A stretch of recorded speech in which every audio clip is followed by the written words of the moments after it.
Thank you for joining us on RT. Thank you. What does the United States want from tightening the sanctions? I mean, it's even beyond tightening the sanctions now. Indeed it is. The United States government has created an artificial crisis. That's first and foremost. It's a manufactured crisis.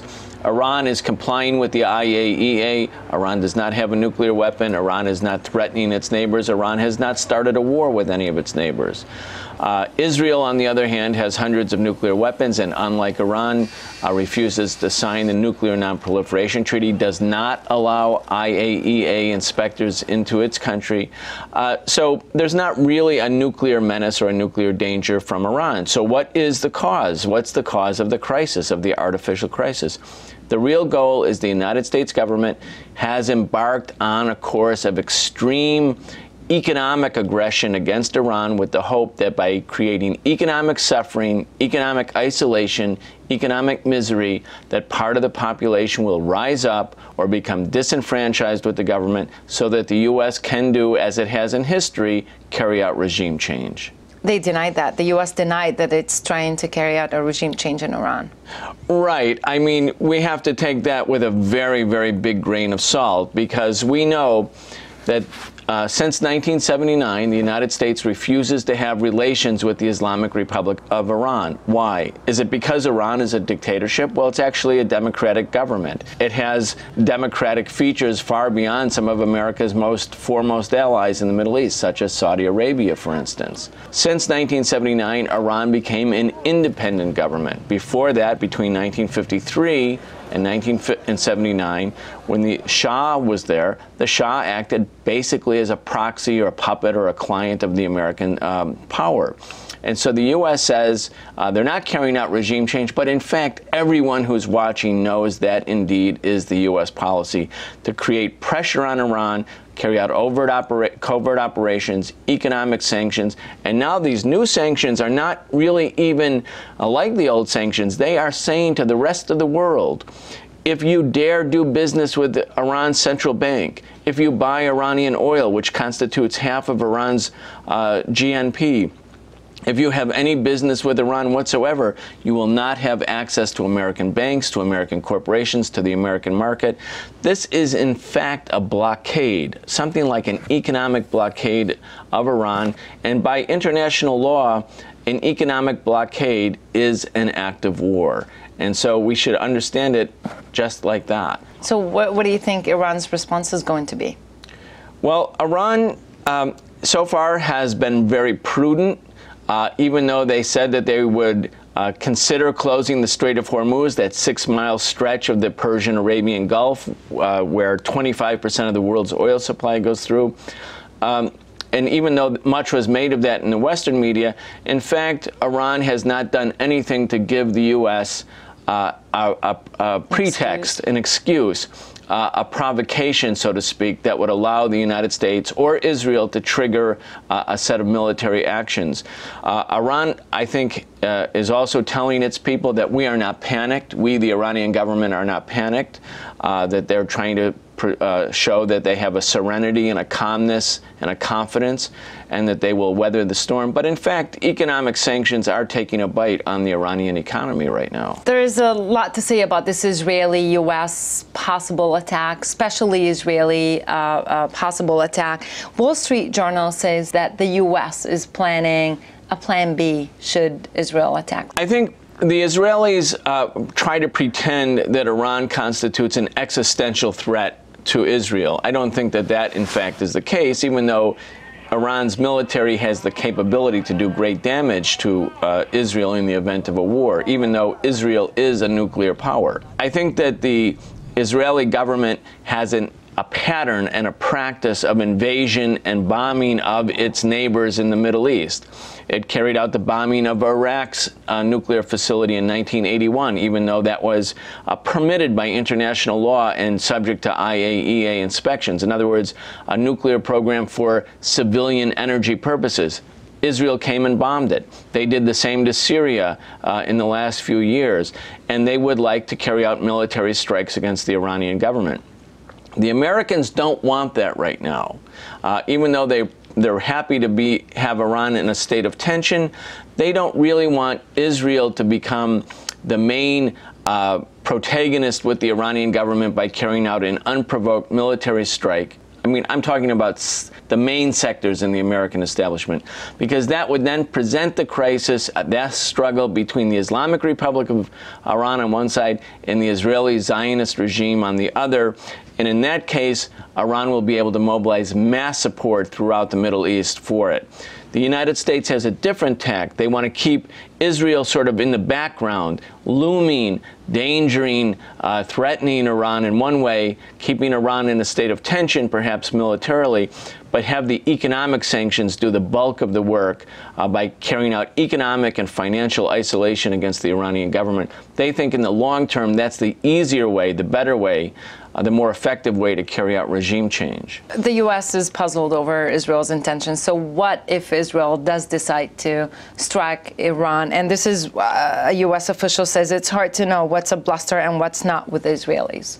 Well, I think a lot of that is baloney and nonsense. The Israelis are the recipient, the benefactor of $3 billion a year in U.S. military aid.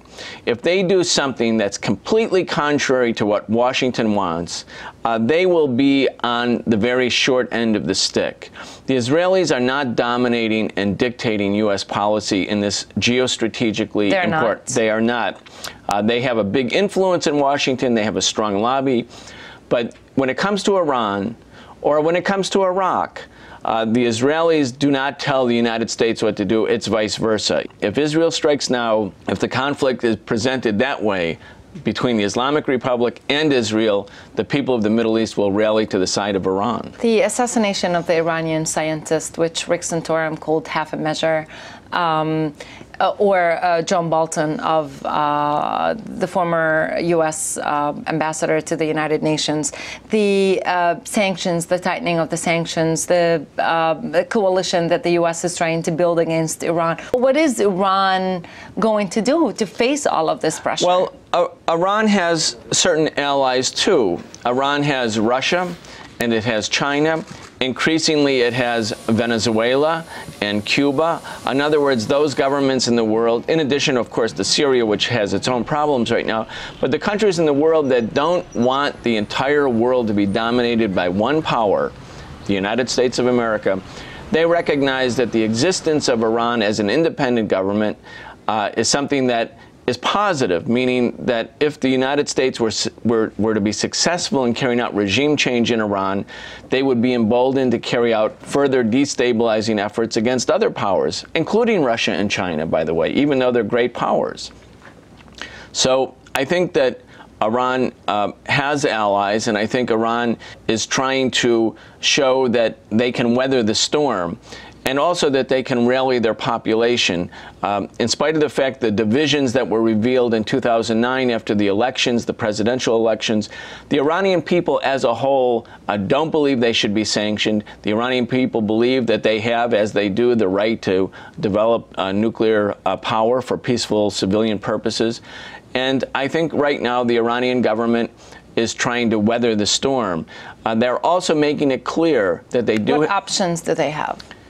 They have limited options. They have limited options. And that's the big issue here, I think, is that in America right now, in the United States, nobody feels this issue. They don't feel there's a war looming. They don't feel the problem of economic sanctions.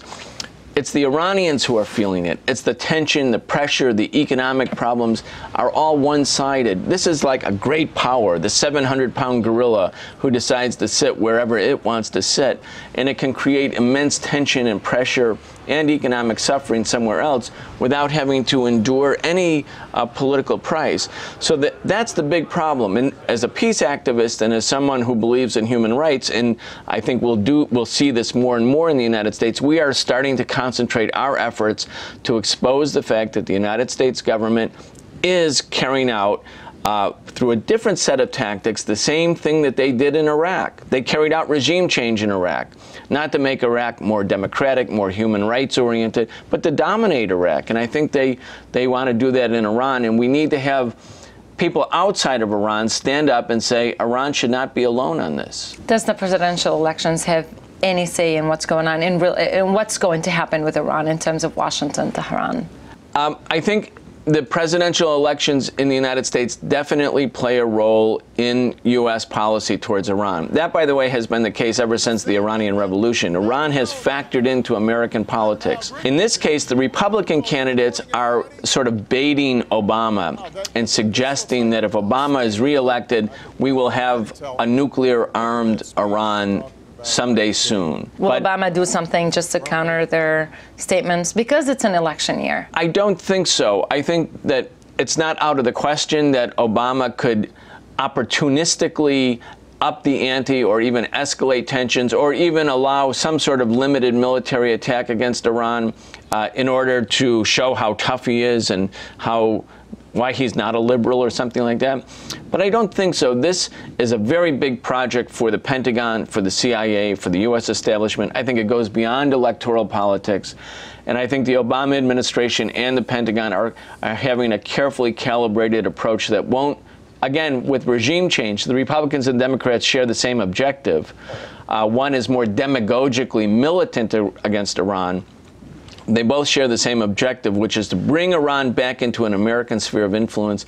And I think the Republicans can't move Obama that much because Obama actually has the backing of the Pentagon in terms of this particular approach. The Pentagon is bogged down in Afghanistan. They really were pushed out of Iraq. They have a lot of military problems.